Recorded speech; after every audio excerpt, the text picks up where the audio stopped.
Welcome to the Scaling Tech Podcast, where we help you manage your growing engineering team.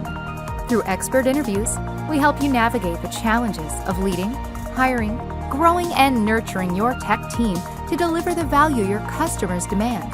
Brought to you by AgilityFeet.com, experts in staffing engineering teams in Latin America for clients globally. And so I think good leadership is about creating that environment where someone can do a really good job, and also being that coach, mentor, whatever it is, for your lowest and highest performers. The people in the middle typically just need you to get the F out of the way. Welcome to the Scaling Tech Podcast, the podcast for leaders of growing software engineering teams. I'm Aaron Syme, here with my co-host, David Alfaro. How are you doing today, David? I'm doing fine, thank you. How are you? I am doing well. My cup overfloweth with interesting thoughts from this conversation we just had with Chris Dyer. We talked about remote work, which is something we've talked about before on the podcast, but in today's episode, we focused more on remote leadership, because I think it's one thing to be able to work well remotely and to be an effective team member in a remote team, but leading a remote team requires a bit of a level up. And Chris Dyer is a leadership consultant who spoke with us about the unique aspects of leading and engaging your remote team. And we talked about a lot of different things about the hiring and recruiting and meeting styles and stuff that leaders need to know. I thought it was really interesting. One of my favorite parts of this conversation, one of the takeaways I've got, is we talked about being a coach and a mentor to the lowest and the highest performing members of your team, and not worrying as much about the middle. And I think I probably have fallen into the trap before that he said most leaders do, of trying to coach and mentor the people in the middle. People in the middle are generally okay, he was saying. It's your low performers, getting them up to at least a mid-level performer, and then your high performers, making sure that they stay at that level, that they're engaged. So focusing on those two ends, I thought, was a really interesting observation. I hadn't thought about, something I'm going to have to think about more. What did you take away from today? At the beginning, I was skeptical about one claim that he did, which was similar to something like this. It was like, remote work is a way to, one, screen the best people in the organization. I mean, to discover who they are, and also to make you a better member. I mean, a leader, a developer, a team member. And the reason I was skeptical is because my position so far has been is that I think that remote work is not for everybody, and only. But he made a very compelling argument that it also helps to build, and to your point, right? It helps you. I mean, remote work helps you to better people, and he made a very good argument to that, and I appreciate that point of view of his. So yeah, this is good. This is a good episode. Absolutely. Yeah, I enjoyed that part as well. All right, well, let's get to our interview with Chris Dyer. Chris Dyer is an international keynote speaker, consultant, and a best-selling author for today's work world, who inspires his audiences with straightforward delivery, insightful candor, and engaging humor. He is author of The Power of Company Culture, and his most recent book, the Amazon bestseller Remote Work, with co-author Kim Shepard. Chris provides public speaking, online courses, and coaching on leadership. He'll be speaking with us today about remote leadership. Welcome to the Scaling Tech Podcast, Chris. Hey, thanks for having me. Well, it's a pleasure to have you join us today. Thanks for taking the time. Why don't we start a little bit more with a little more about yourself? How did you get involved in leadership consulting around company culture, and then specifically remote work? Well, the short version of a long story is I owned a company that did background checks and drug testing. I sold at the end of 2021. And when you go to a conference to talk about background checks, you do one of two things. You either scare the living bejesus out of people, or you put them to sleep. So you're either the For scary the record, one. I'm scared right now, just as soon Okay. as you said that. Right. So I learned that maybe we should talk about something else that the audience would be interested in. And we went back and thought about this. And it turns out I started a podcast. I was on someone else's podcast. And the producer of that show said, "Hey, this is interesting stuff. You guys are doing some cool stuff with your company. You should talk about this on your own show." And I went, "That's stupid. I'm not doing that. I'm not a podcaster." And I went back and told my team, and they were like, "No, you need to do this." And it was one of those moments where I go, "What are you seeing that I'm not seeing?" Right? Why did the producer want me to do it? Why did my team want me to do it? And I was just like, I'm not, it's not it for me. And they were like, "Listen, we do all this cool stuff here. No one knows about it. You read all these books, you go to these conferences, you come back, you tell us, but like, we're glad you do, but what's the point if nobody else hears it?" Right? It's just kind of like for our team and our company. And they're like, "Why not share it with everybody else?" And I went, "That's a really good idea." So started doing the podcast. Then people started asking me to come and speak. Then people started asking me to write books, which if you ask any of my teachers in school, they would have laughed you out of the building if they said Chris was going to be an author one day, because writing a lot was never something I wanted to do in school. So it just sort of kept happening by accident, right? And just one thing has led to another, to another, to another, where today I'm speaking and consulting and having a good time. Oh, that's awesome. The unexpected journeys are the most fun sometimes, like that. Yeah. And maybe even more so if you're kind of pulled down that journey, even against your will. Yeah. Perhaps. What types of companies are you working with now? Yeah, it's a lot of different types of companies. I would say that they tend to be, so if I'm consulting, it tends to be, the 5 to 50 employee, 5 to 50 million. These are people who really want to go up to the next level. And that's what I have a lot of experience doing. With the big boys, I tend to be coming in more as a speaker, coming in to inspire them, do trainings, try to help them with their people. Like I work with Johnson & Johnson. I'm helping them with a one particular group of people with a one particular thing, and then I'm out, right? Which is different than a company who says, "Geez, we're at 5, we want to get to 20 million. How do we do that?" Right? And I work with them for a much longer period of time. So, it's always really nice if you have a very specific niche and you know exactly where you want to be. I sort of find myself in the bar of like incredibly good looking people to go talk to, and I don't really know which direction I want to go yet. They all seem interesting to me, and I just sort of talk to whoever wants to talk to me. Nice. Now, when you mentioned a couple numbers around company size that you're working with there, and that made me think about what, from both a culture as well as a remote work perspective, do you see certain like headcount sizes of a company that have major inflection points? And part of what makes me ask that is I think for David and I, when we started our company, for a long time, we hovered right around 25 people and really struggled to get above that number in terms of how we did our sales and our operations and everything. And then from there, once we figured out how to get to 30, it was really easy to get to 50, right? And so on. We're over 100 people in the organization now, and so there were definitely distinct things there in our culture and our leadership. I would say, what do you see with your clients? So I think getting to 25, like you said, is difficult in the sense that you tend to have people getting off the bus around that time who were good for you when you were at 10 or 15 people. And now they've realized, or you've realized, this is not the home for them anymore. And so you find yourself at 22, 23, 25, back down to 23, 22, back up. And that's because you've got people coming in and other people going. And that's a good thing. At 25, though, you really need to have a fantastic senior team. And when I say fantastic, I just don't mean experience. I mean one that is reflective of the community of people that you are hiring and that you want to employ in the future, right? So I looked at my senior team and went, "Wow, we have a lot of white males sitting here." In fact, that's all we had. very unintentional, but like that's just what we had. I'm like, I have no representation, I have no strong female. I kept trying to hire them and it wasn't working. And so I finally said, I'm going to have to really double down my efforts here and make sure that the group of people that are leading this organization represent what I want going forward, right?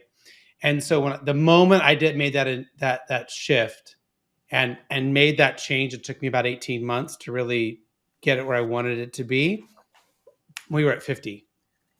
Like growth and contracts, and all of a sudden things radically changed, and it's hard to like pinpoint, well, I made this one change, did that make that happen? I mean, it was a thousands of decisions, but suddenly people wanted to work for us who we couldn't even get to talk to us before, because our leadership team looked like a place where they wanted to work, where they could see themselves, where they could see representation for themselves, or they could believe that the things we were saying we really meant, because you could look at and we were doing what we said we were going to do. So I think 50, 25, then you get into 50. I think 50 to 100 for every company is really unique. And it's just sort of messy and fun. And like you're sort of dealing more with, I think it's cash flow. Like 50 to 100 is all about cash flow. And so you're adding great people and things are going great, but it's like, is this sustainable and can we do this? The other big one, and lots of authors and a lot of social economists and anthropologists, and everyone seems to be really set around 150. At 150 is the next really, really big moment that I think is as big as the 25. And that's where you can no longer remember everybody's names. As the CEO or the senior person, you get over 150 and you don't know everyone's name.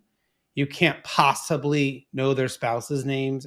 You can't, right. You're suddenly like distant from the people that you're hiring and that are on your team. And it's not easy for people to know, where am I supposed to go to get this or do this, because it's gotten too big. There is some really, and I apologize for, I think I've talked for 3 hours straight here. There's a lot of companies that, like, when their company gets to 150, when their facility gets to 150, that's the trigger point to go start another operation, another facility, another division, whatever it is, because you just can't manage it anymore. Right? It's impossible. Right. And so they break that factory up into another spot, another division. They put in a layer of senior management so that they can help that 150. I think in part that's why you saw Google do the radical cutting of what they did. It wasn't just ChatGPT and economy and AI. I think that the lines were not manageable. They needed to construct those lines so they could communicate and help their people. So let's talk about remote leadership.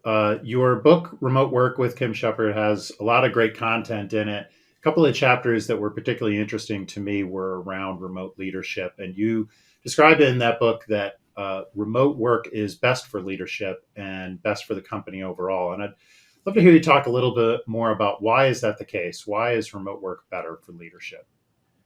Yeah, so I certainly made the argument in the book why it's best for the company, why it's best for the leader, and why it's best for the employee when it's appropriate, right? Obviously, if you're making widgets in a factory, there are people who can never be remote. So I'm not saying that every job should be remote. That's silly, right? Sure. But in the context where it makes a lot of sense, which I think it does for most people, when you're a leader, I think people forget that leaders were typically doing hybrid or remote work quite a bit before the pandemic. You were getting on a plane, you were going to different places, you were seeing different people, you were going to see clients, you were going to conferences. You did not spend your life as the leader of an organization sitting at a desk. In fact, you were there very little, right? If your company is big or you have a lot of places you have to be. And so you were already functioning, probably dysfunctionally functioning in a remote work or hybrid work setting, but you were tied to your desk. It was all about that desk, and you were trying to get back to that desk so you could get caught up or do whatever you need to do. And now it's about your job. And if other people are also working in hybrid remote or async, you can get so much more done. and more effectively. And you can change the way in which you operate in a way that allows you to, I think, to remove a lot of the barriers and a lot of the complexities and a lot of the things that we hated as leaders when we would go to a show and then had to go see a client and then come back and like everyone and their mother was trying to get into your office the one day you were there. And now it's like we can just talk. We can just we can communicate on Slack. I can answer a quick question while I'm at a conference. I can meet with you while I'm on a break, and we don't have to stop the work just because I'm not here. I'm not at my desk, right? So I think for leaders, it's freedom, but it's also they're not the only ones anymore. And everybody else is operating in, or at least understands how to operate in that context. And it really, I think, lowers stress, increases your productivity. And I make the other argument too, and this is why it's good for employees as well, is I think there's much better measurement and much better ways in which we can know if our employees are doing a great job and if we're doing a great job, if we're basing this on real data, not on, well, I see John and Susie sitting at their desk. They look busy. They must be productive, right? Or Steve always comes to meetings. He's a go-getter. But like, if you really, when you remove all that junk and you're like, what do they really get done? The top performers rise to the top in a much clearer and I think a much more accurate way, which is what leaders really need to know. Who's really getting the work done? Who's really excelling for me? Not who's just looking busy, showing up or kissing my butt. Yeah. I think that is a very good observation, Chris. I what we've seen is the the the very talented and very valuable people, they have a good chance to shine in this model. I agree thoroughly with that. Um, Now, when you visit companies and you go and help them, in your experience so far, what are the most common obstacles or the most common um, obstacles or frictions that you detect at your work that you help them to overcome? Are we talking about remote leadership? Yep. So in remote leadership for the big companies, it's that there's a complete disagreement among senior leadership about whether or not we're going to do remote or hybrid work and what's the value, right? So you have, like, I recently worked with a client and the customer service team is 100% remote. They have the top scores on engagement. They are the most productive. They have they are killing it, right? And every metric. And yet you have this guy in a different department saying remote and hybrid work doesn't work. And he's crossing his arms and he's grumpy and he says this doesn't work. And you're like, what are you talking about? Your literal customer service department is this shining example of incredibleness. And so what we had to do is back up and say, listen, what you're saying is it doesn't work for you. And so let's talk about why that is. And let's break that down and figure that out, right? And his story was very similar to a lot of other leaders, which is they don't know the new playbook. They haven't been taught the new way to manage. You could argue that they're idiots for not figuring that on their own and not going out and asking questions and reading books. But the reality is they only know what they know from before, which was one part what they learned from their parents, one part what they learned from their teachers, and one part what they learned from probably some other crappy bosses when they were young executives, which was, if I can see you, I can manage you. If you're here, we collaborate. Culture's about what happens at the coffee pot, right? All this old crap, right? And so they don't know the new way. And so with that guy, I had to teach him how to, here's some 2 or 3 things you can do right now when you're hybrid and remote, and let me know. He's already written me and said, I cannot believe how well this one thing is helping me understand if my people are okay, right? He swore it would never work, but promised me he'd try it. And he's already seen some success. So it's like figuring out who's the old school, thinkers in the organization and helping them do that, right? So that's in big companies. In small companies, it's that the senior leaders, the owners, the CEO, whoever, they don't want to give up control. They say they want to grow, they say they want to do all these things, and they're at 25 employees or whatever it is. And it's like, okay, you say you want these people to go do X, Y, and Z, but you've not given them the authority, you've not given them the budget, you've not given them the pass that control to them. It's fine if you want to know what's going on, but they're still like all roads lead to their brain still, right? And that was a huge lesson I had to learn when we went remote. I mean, it was hard, but I unintentionally designed the company that everything came through me, right? Because I was the only one that knew the business when we very first started. It made sense that everything went through me. But at 25 people, we had to rewrite all roads of communication. Like I only had my senior team tell me what's going on and what's happening, and anybody else had to stop coming to me because they were getting my permission, and if they didn't get my permission, we didn't do anything. Everything stopped, right? So I think there's two different kind of big friction points based on size. Right. And the first point that you made about big companies is very interesting. I mean, the fact that you can easily see something doesn't mean that anyone else can see it as well as you. Yeah. And we had this experience, Erin, when we had this client, and a client that we like very much, and we like to work with them. And when we were bringing remote software developers from Brazil to this company in the United States, it was for one moment I paused to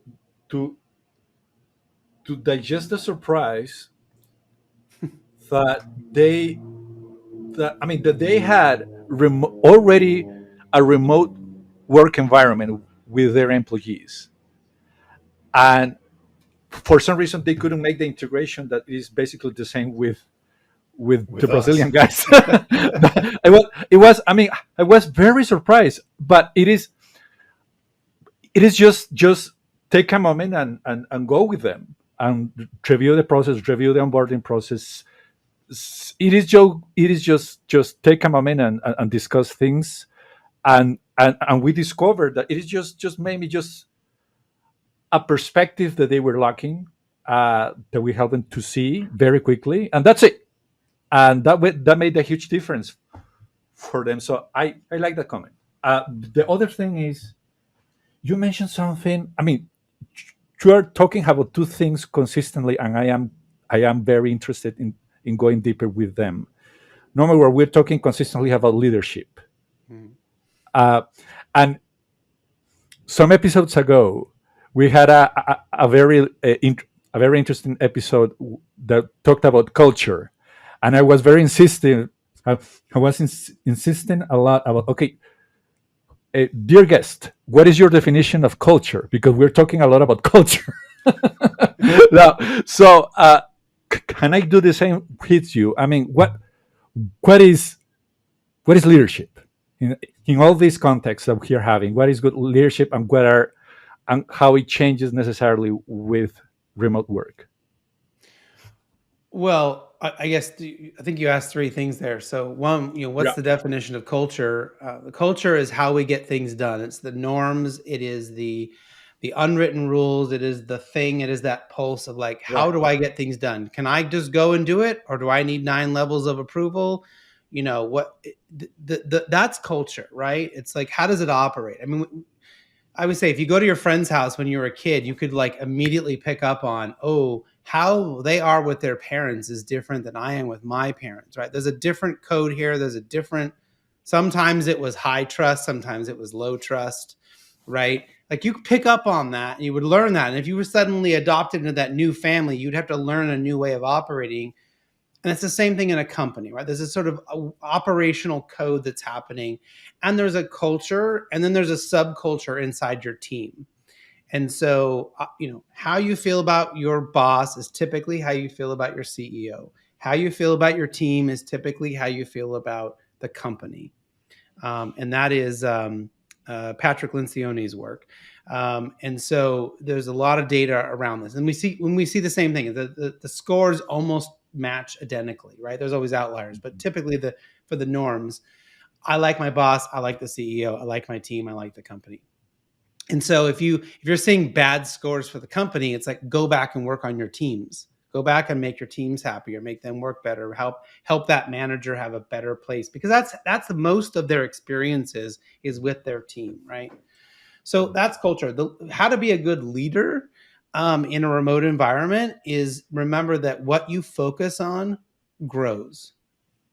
I'll say that again. What you focus on grows. So if you focus on trust, meaning I trust you to get your job done, not focus on where are you? Is your light green? How many hours have you worked? What do you, if I'm worried that you're not working, right? If you're focusing on that, guess what? Problem actually is going to get worse because people are going to feel like you're micromanaging them, you're all over them, and they're going to, I don't know if you've ever seen those funny videos where like someone puts their mouse to a little vacuum, right? And it's moving around all the time. So it looks like they're always green on their thing. And so people find ways to like be passive aggressive teenagers if you're going to micromanage them. So you focus on trust, you focus on outcomes, you focus on what is success, what does a good job look like, and then let them go do it, right? Trust them to do it, trust but verify. And so I think good leadership is about creating that environment where someone can do a really good job and also being that coach, mentor, whatever it is for your lowest and highest performers. Right. The people in the middle typically just need you to get the F out of the way, right? They're not really that interested in getting promoted. They're not really that interested in like this other stuff. They're like, listen, I got my job. I'm happy. Leave me alone, pretty much, right? Your high performers, like, how do I get promoted? How do I go up to the next level? Cool. You got to work with them. And then your low performers, you got to work with them, right?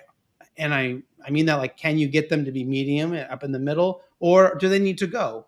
Are they not here? They're not going to work out, right?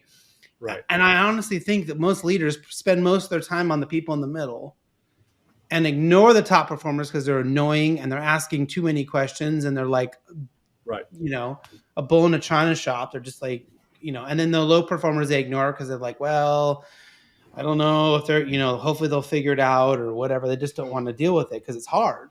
So I think the best leaders I know are really working with those groups, that really setting good outcomes. And I think last but not least, anytime I've been in a room and with a set of leaders, the ones that don't talk very much, it is shocking to me how often they are the ones with the best scores, they're the best leaders in the organizations, right? They're good listeners and they really are able to understand what's really being said and not said. And then when they do talk, it's really impactful, right? As opposed to being someone who just won't shut up in a meeting, right? Those people, it's almost like, oh, you're the idiot. You're the bad leader. Thanks for pointing it out to me by not shutting up for the last 35 minutes, right? So. Yeah, I like that. I mean, exactly. It's like they are showing their anxiety and insecurities in that way. Yeah, that's interesting, and I really agree that part where I mean the way that we finally found a way to grow, Erin and I, was when we sit down one day and he said, "Look, we cannot be with a whip behind every single developer. I mean, if we want to grow, you have to make the decision of being sure that you make your best effort to hire the most self-disciplined and ambitious people that you can find. Because if you can do that, then you can trust them to do the work. And that's, and I think when we were having that conversation, we had that little piece of that little much of anxiety because of that is it feels like renouncing to power. Right? It feels a dash Giving of up it. our throne. Yeah. Right. Yeah. The But one thing to remember, David, is that was what was right for you. Right. And so this is the one thing I think people get wrong is that they think they read a book or they talk to someone that there's one way they're supposed to do this. So I have seen so many cultures. There's ones where my Kim Shepard I wrote the book with. I mean, she had a recruiting company, and if you were a top recruiter and you got top scores and you got your stuff done, you were on the top of the board and you got the work first. It was cutthroat, right? Like that's how they submitted work. You top performers, top scores, you get the best work first. Everyone else, you're fighting for crumbs. You're trying to work your way up and to be a. For me, that is not the environment that I wanted at all. We were all about psychological safety. We were all about high communication. We were all about, helping each other be successful, working, coaching, talking. Like it wasn't about high stress, high performance. We expected high performance. We came up with those goals together, but it was a totally different feel, right? But so I think it's important that the owners or the CEO, the senior leaders, this is a really important conversation about who are the people that we want, what's right for our organization, right? And then go find those people that fit in, because what Bezos does, what Zuckerberg does, what Google, all these, they're all totally different, right? They're big companies, they're successful. I mean, Apple, there's not one way. There's not one code or something you're supposed to follow. We all can't hire the same types of people, right? It would be silly. There's not like one type of employee that's perfect. So you have to really get, I think, deep down in your heart and figure out what you care about as a business owner and what does those people look like that you want to be around every day, and then make that the truth and move forward. Yeah, I love it. Yeah, I think that's a great observation. And I think part of probably, I think for us and probably for others, part of figuring out who we wanted to be around, it took a little bit of time of working with people of a variety of different, skill levels or experience levels, and to kind of figure out who are the people that are really working best for the type of company we want to be, for the type of clients that we're serving, that sort of thing. And then I think we started to get a more somewhat deliberate and conscious and somewhat intuitive sense of who we could hire that would be a good fit into the team.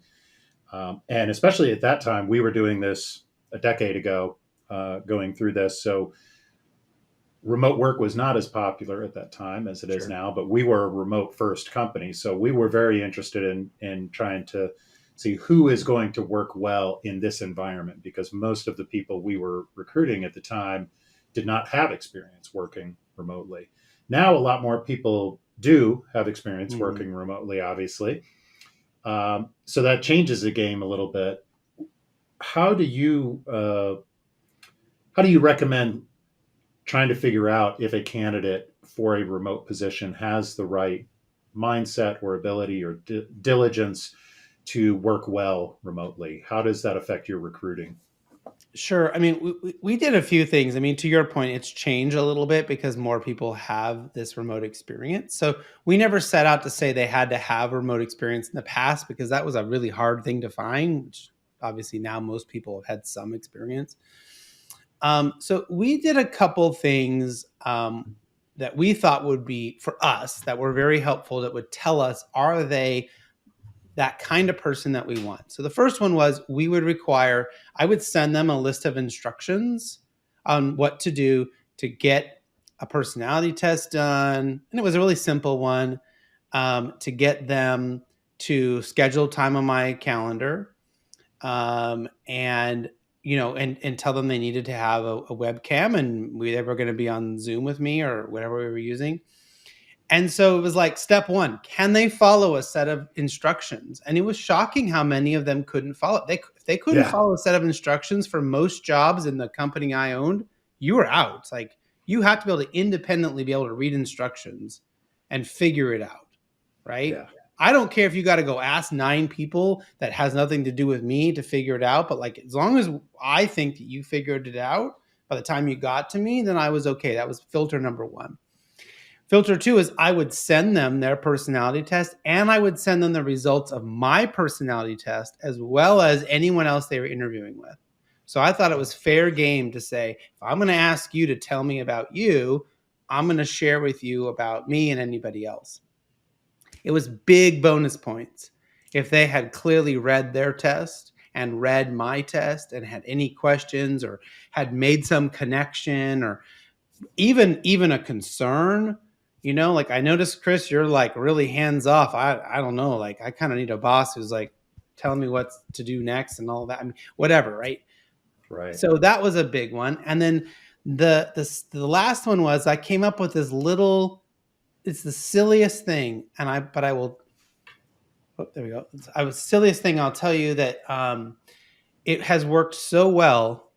We would ask people, tell me the difference between Louis Armstrong, Lance Armstrong, and Neil Armstrong. Okay, that was like the last little bucket of that instructions. I did not care how they got the answer or what they did, but how they answered told me so much about their personality. So if it's a salesperson, what am I looking for that person to do? Am I looking for them to be concise and yet funny and engaging? If this is an accounting person, I mean, if they write back, trumpet player, bicyclist, first man on the moon, like short and there we go, right? So it wasn't one answer fits all, right? I might be hiring someone in a research position. People would copy and paste the entire Wikipedia thing. Fine. I didn't ask for an original essay. I just asked them to give me the information, and they gave me the information. And if it was accurate and correct, I could learn so much, right, from people. If they got it wrong, like, how do you get that wrong? How do you not know how to use the Google, right, to figure that out? And people would get it wrong. So it was just a simple little test just to get people, just to get some sense of their personality, some sense of who they were. And it was a really good place to start the conversation where, how did you like that? How did you do that? What made you do this or not do that? And like, you suddenly like in their brain a little bit, and it really helped us figure out who they were. Some people would admit, I had no idea who those people were. I'd ask my mom, and it was like, okay, well, at least you got us the answer. Maybe you're a little immature. We had to figure that out. So there was so much to figure out. It was kind of cool. Yeah, that's a really interesting question to ask. I like that. Hey, Chris. I also go ahead. Yeah. What is the personality test that you used? We use DISC. So DISC. Okay, good. Yeah, for a long time, Tony Robbins was giving away a DISC program on his website, and so I think it was a way to like get people into his email system or whatever. But there was it was almost as good as the full version of DISC. So we would just send people there. They would send back the free one. And then it went to them, and then they had to send it to us as part of those instructions. And then we would send back ours. But I think DISC is great. I would also have them do strengths finders. So we're really big about focusing on our strengths. However, and this is maybe another interesting story, when we were looking at the company and we wanted to become more diverse, and this is really about being diverse in thought, diverse in how we approach things. I had everyone in the company do our strengths finders. We were about 25, 30 people at the time. And we took everyone's top 5 strengths and we mapped them out. So we had every strength, I don't know, it was like 47 or something. We had a list of people's names, and we put a little, mark for every person and every strength. And when you look at it on an Excel sheet or a Google sheet, it was very obvious that we had a lot of people with some very similar personality traits: responsibility, accuracy, professionalism, right? But it was also very obvious we had nobody in analytical and like these other types of strengths. And I just made this very random and probably very obtuse decision. And I said, you cannot send me someone for a final interview unless they have in their top 5 one of the strengths that we are missing. So I won't even consider them for the job if they don't have a strength where we have nobody, right? And to my absolute shock and surprise, because I just thought, well, let's just try to get some different people in here. It was very almost careless in my making this random, statement. The people who I started seeing in front of me in the Zoom looked different, talked different, came from different backgrounds, different schools. And it was like this magical way to like help us with our DE&I goals without telling people we have to hire more of insert whatever here, right? I wasn't telling people I want more women or I want more of this or more. I just said, listen, I know we got a lot of good people in this. Hire more of whatever these skill sets are, and it totally changed the company, right? Because we've still got the kinds of people we want to work with, but we started getting different voices and different attitudes and different skill sets, and that helped us. Again, I think that was another part of that really important moment when we got really big and started growing really rapidly. I really like that. That's the most like tangible, tactical advice I've heard for how to use a personality assessment and strengths. I like that a lot. Thank you for sharing that. Yeah. Yeah, I think so. So we've talked mainly, or at least I phrased the question as around recruiting for people to join your team. If you're recruiting specifically someone to be a team lead in a remote work environment, does that change how how do you find someone who's going to work well as a leader, specifically in a remote situation? Is there anything different from a standard leader? I think a remote leader has to be someone who's, what's the right word? Like I can't have someone who wants to take credit for everything, who wants to be in the spotlight the whole time, right? I need someone, you might call them a servant leader, or you might call them, Mm, I actually think a lot of my best leaders have been introverts, not extroverts, even though I'm, a card carrying extrovert. And I've had some good extroverted leaders, but it's really interesting at, say, the last third of my time running a company. A lot of my leaders were introverts, right? They were not the big talkers. They were not I wanted people who were going to really go work with the staff, were going to listen.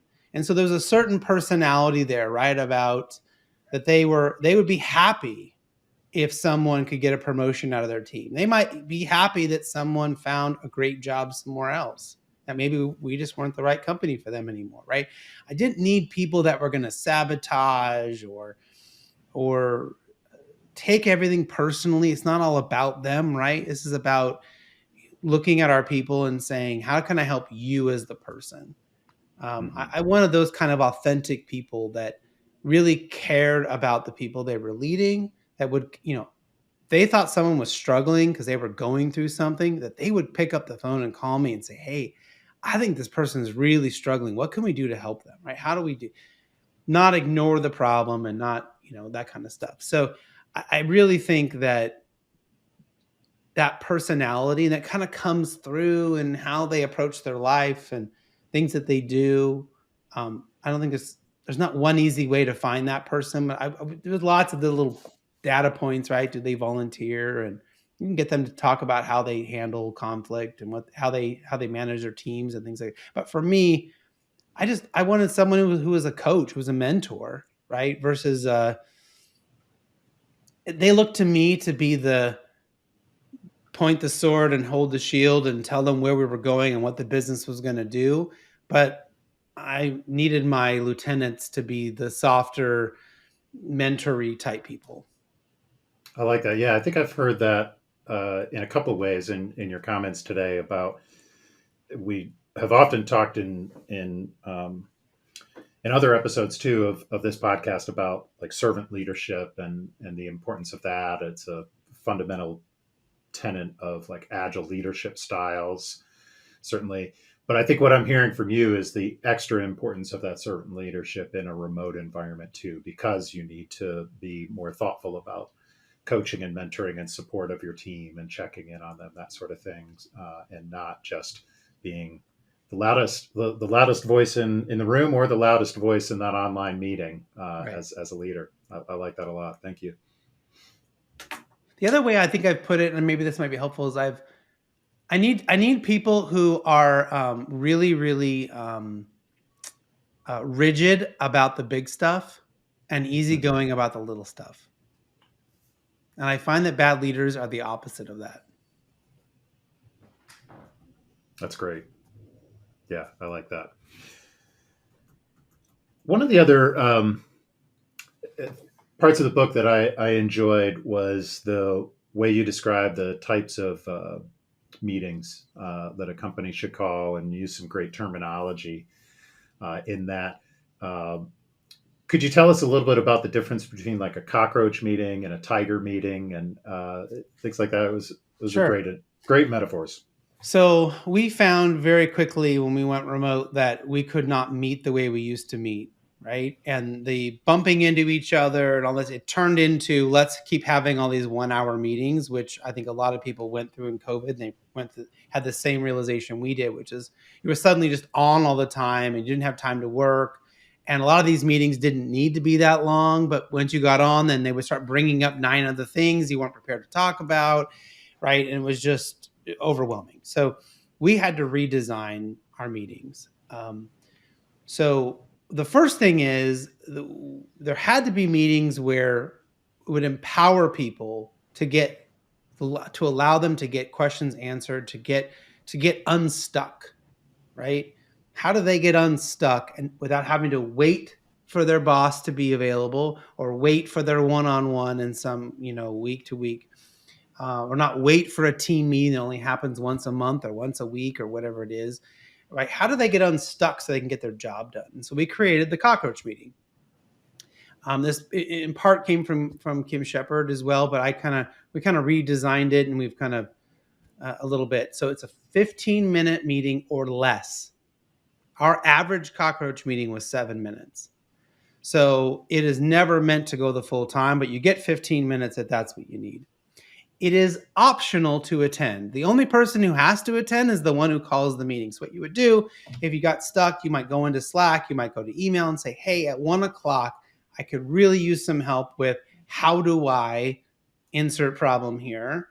Who can help me? And you can invite anybody you want. You want to invite the CEO, you want to invite the CTO, you want to invite whoever you think in the whole company is, right? So we're removing all of this like restrictions. You can't talk to that person without going through their boss or whatever. We're getting rid of all the politics and all of that stuff, right? And we're just saying, I have a problem. Who can help me? And it's optional. If you're too busy, if you don't got time for that, you're not in the office right now, you don't go. You don't even have to reply. But that person can say, hey, I need help. And I'll be on the Zoom at 1:00. And people are happy to do a 5-minute favor for somebody. They're happy to show up and say, I had that problem. I know exactly how to fix it. Let me screen share. And so what we noticed is that people who could help would show up and help. People who wanted to learn could show up and learn, right? And that people felt empowered to get their job done because they had a mechanism to go and get it done without having to wait on their boss, get permission, all this sort of junk that's in a lot of companies, right? So that's the cockroach meeting. It's like totally free flow, whatever. Always starts on time, right? Our meetings had to start within a minute of them being called. So if meeting was at 9, at 9:01 we were going, and if you showed up late, you had to sing a song. That was our way to deal with people being late, and we only had someone be late about once a year. And the whole company would find out that someone had to sing, and it was a good reminder. You get on that call, right? And we never went over the time. There's something called Parkinson's law that says if you set an amount of time to do something, it tends to take you that amount of time to do it. So if you schedule an hour meeting, guess what? You're going to be on for an hour. But you schedule a 15-minute meeting with the goal to end early. We were getting done in 7 or 8 minutes. How do I do this thing? Oh, here, do this, do that. None of us know. You need to cold call Mike in IT. He will be able to help you. Okay, thanks everyone. Bye. Right? Off the call. We're not saying how we are. We're not talking about our day. We're not bringing up other topics. It's like what I would have done if I was walking down the hall and I bumped into you, right, Aaron, or I bumped into David and said, hey, do you know how to do that thing? Oh, yeah, I've talked to them. Okay, that's what we're recreating here, right? But just because I bumped you in the hall doesn't mean I'm going to ask you about the weather and your day and your kids like we've been doing on these hour-long Zooms when COVID happened. Conversely, Tiger team meetings are the total opposite. So imagine you have a cockroach in your bathroom. It's a very small problem. It's a little something you want to deal with. If you have a tiger in your bathroom, it's a pretty big problem, right? So if somebody calls a Tiger team meeting, it tends to be a manager. It's going to be mandatory. It's going to be a big, long meeting, an hour, 2 hours, all day in person. I mean, it's a big deal, right? We got a tiger in our bathroom, right? And so what do you need to get a tiger out? You need poison or a dart gun, right, to put him to sleep. You need a lot of really strong people to carry him out. You might need animal control. I mean, there's a lot of things that would go into that type of a scenario. Same thing in work. We're going to have PowerPoints. People are going to know what they're supposed to present. People are going to know what they're supposed to do. You're going to have provided that in advance. We're going to have a really big agenda. I mean, everyone's going to know their roles and what they're supposed to be doing. And this is a big deal, right? I'm not inviting you to a meeting and then, surprise, I needed all this data from you. And I need you to tell me all these things. And now you're not prepared because I didn't tell you. And then there's anger and there's frustration. There's 10 people on the line pissed off because we really weren't ready to have this meeting yet. So we have a meeting about a meeting. So this idea of like big prep, big deal, you're coming in and we're going to wrestle with a tiger today, is a way just to set the expectations for everybody. And I find that they're very happy to do that. They know this is a big deal. They'll show up ready for that fight. They're ready to tackle that problem, as opposed to, hey, can you just show up real quick, help me, right? Total difference. And we've got other meetings. We've got tsunami meetings and ostrich meetings, and there's lots of other variations of this for different types of needs. But those were definitely the two most popular. Well, thank you. I like that a lot. And yeah, there's some great descriptions of the other meetings as well in the book. So certainly encourage our listeners to check that out. David, do you have any other questions or thoughts for Chris today before we wrap up? I think that we squeezed a lot of very good information from Chris so far. Yeah, so I'm very happy with that. We did, absolutely. Chris, this has been a wonderful conversation. Really appreciate your time and sharing your expertise with us on remote leadership and remote work. How can our listeners get in touch with you for more information about your work or speaking opportunities? Yeah, there's like a million bits of things on my website, chrisdyer.com. You can get my speaking topics there. You can contact me there. If you want to connect on LinkedIn, it's pretty easy to find me there. And my books are on Amazon or wherever you buy books online, wherever you are in the world. Amazon's not everywhere, but there's Bolt and there's other places. I'm probably there. So just put in my name. I'm not the Peruvian artist or Canadian artist who lives in Peru. There's another guy who makes this like psychedelic stuff. That's not me. He's much cooler. I'm just the one who writes stuff. So but those are the best two ways to find me. All right. Sounds great. All right. Thanks so much for your time, Chris. We'll work on getting the Peruvian psychedelic artist in on a future episode so that there's no confusion I said hello. between the two of you. I will. Thanks a lot for your time, Chris. Really enjoyed it. Thank you both. Thanks for joining us on the Scaling Tech podcast, where we help you manage your growing engineering team.